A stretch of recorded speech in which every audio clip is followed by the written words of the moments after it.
Hello and welcome to the Savera. I'm Shefali. The United States have sought a zero-to-zero tariff regime on almost all products trading between India and the US, bearing agriculture goods. Commerce Minister Piyush Goyal recently held a high-level trade talks with Washington, engaging with both US State Representative USTR and the US Secretary of Commerce. Officials from both countries are expected to converge after reviewing the outcomes of the latest discussions. Meanwhile, the US is unlikely to make any exceptions for India regarding its new reciprocal tariff policy, which takes effect on April 2. US President Donald Trump, in his first address to a joint session of Congress after securing a second term, retired his stance on what he called unfair trade practices by several nations, including India and China. April 2nd, reciprocal tariffs kick in, and whatever they tariff us, other countries, we will tariff them. That's reciprocal, back and forth.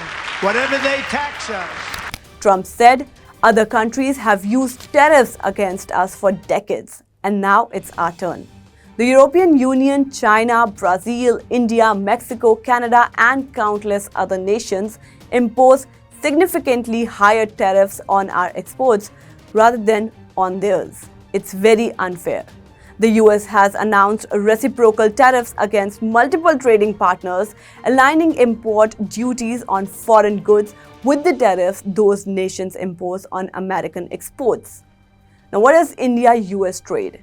In financial year 2024, India-US bilateral trade reached $118.2 billion compared to $128.78 billion in financial year 22, according to data from the Indian Brand Equity Foundation.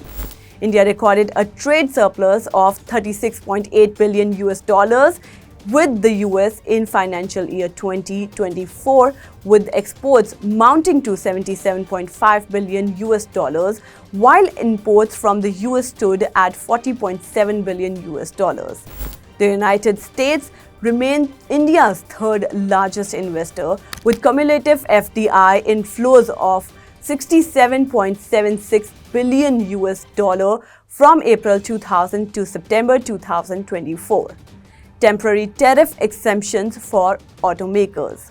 Now, meanwhile, Trump also announced a one-month exemption for all automakers from his 25% tariffs from Canada and Mexico, provided that they adhere to existing free trade agreement, the White House said on Wednesday.